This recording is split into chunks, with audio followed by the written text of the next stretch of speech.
This is not about politics. You may love this bill, or you may be like me and you may hate it.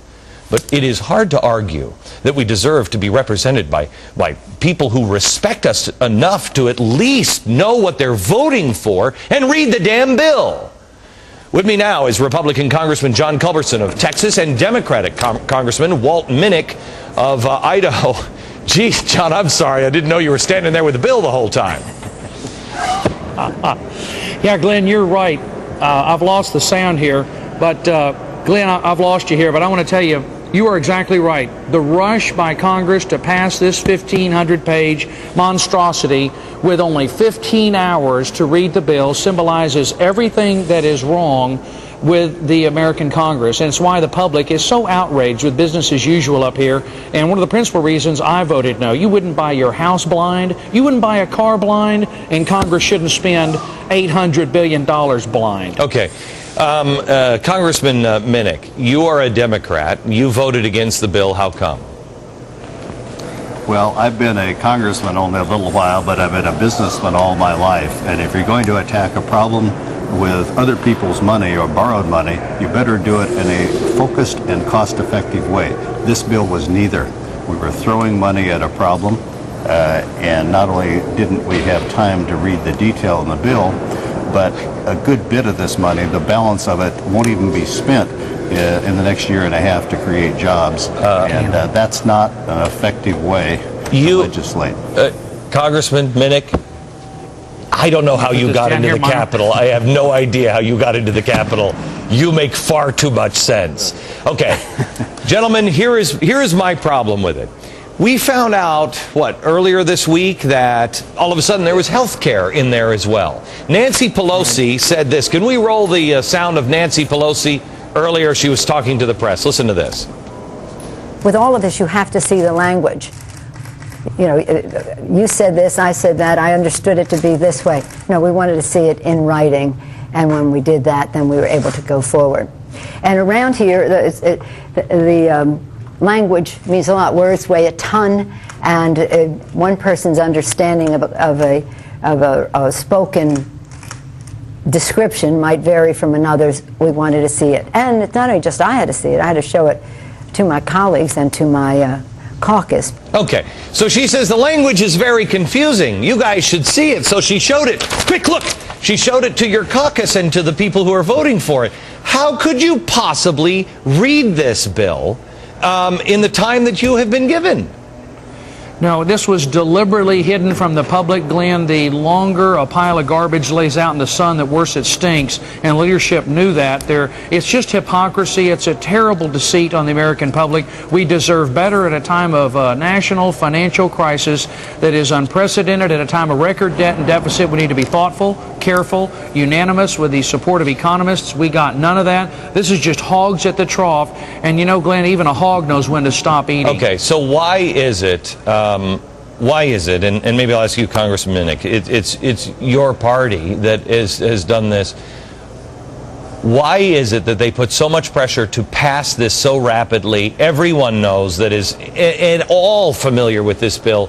This is not something that is going to turn this economy around. We didn't need to pass this right now. Is there something, I'm afraid to ask, is there something in this bill that we're going to find out about in 2 weeks that has completely changed the fabric of America? Well, the committees and the committee chairman have been working on this for many months, in all fairness. The details that were put into the compromise between the Senate and the House are what we didn't see. But I think that everybody agrees we should do something.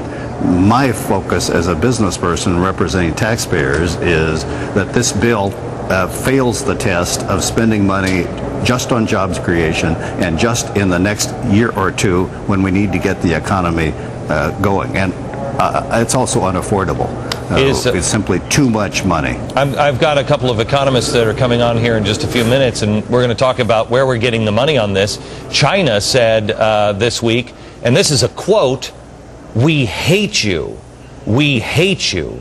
They said it twice. You spend $1 and $2 trillion. What choice do we have? You are devaluing your dollar.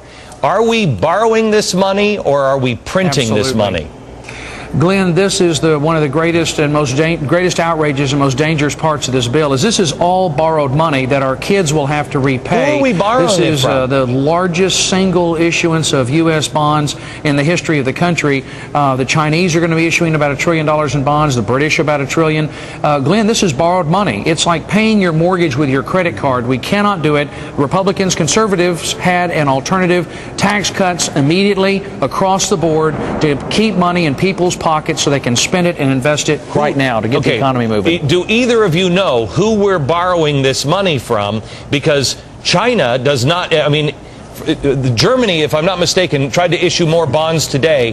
The third time they've tried to issue bonds, nobody's buying. California is buying their own bonds from themselves right now. Who's buying this money? I've heard that we're monetizing this stimulus package, which means we're just going to print this money. Inflation. Well, we are borrowing it from Arab oil states, the Bank of China, the Japanese, from the George Soroses of the world. So wrong. And we're only going to be able to borrow it if we can convince these people that we are running our affairs in a fiscally responsible way. One of the reasons I voted against it is there's nothing in this bill that says this is a one-time event and we're going to get back to paying for what we spend. But Walt, with all due respect, your party has spent more money in less time than any Congress in the history of the country. In 18 days, Glenn, these guys have spent $1.4 trillion, and it's just a philosophical thing. Walt, I'm glad you voted no. We're fellow fiscal conservatives, look, but we'd love to have you in the Republican Party because this is where the conservatives are. You know what? I'd love to have some more. I would love to have some more conservatives in the Republican Party too, Congressman. That's I mean, true, let's not make this into a Republican. Let's not put this into a Republican Democrat thing, because quite honestly, you know who I have respect for in Congress right now? Bernie Sanders, because he's the only person that will actually stand up and say, I'm a socialist. He's the only one that will do it. At least say what you mean and mean what you say. That's true. We need fiscal conservatives, Glenn. You're exactly right. Let's take the party label out and focus on fiscal conservatism as the salvation of the country. Get back to the Constitution, core principles. That's what's going to pull us out of this. Okay, Congressman Culberson and Congressman Minnick, thank you very much, sir. I appreciate you, both of you. Thanks for both of you being on the program. By the way, I just want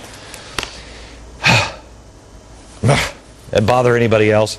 I just want to leave you with something here on real quick that Margaret Thatcher said. Bring this up, will you?